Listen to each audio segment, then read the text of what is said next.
Hi everyone, welcome back to another tutorial.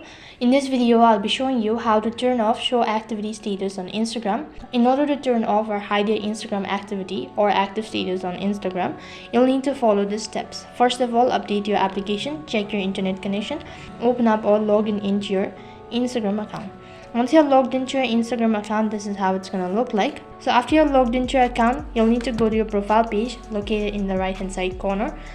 After that, it's going to direct you to the profile page. On this page, go ahead and tap on the tab bar icon right on top. As soon as you click on it, a drop down menu appears. From the list, click on settings.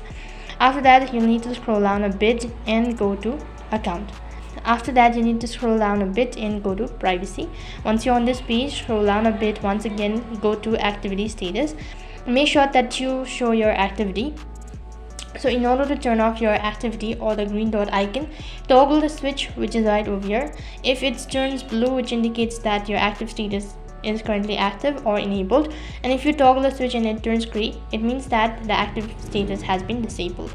In this way, you can turn off show active status on Instagram. That is all for this video. I hope the video was helpful. Make sure to like, share and subscribe to our channel. Thank you for watching. See you in the next video.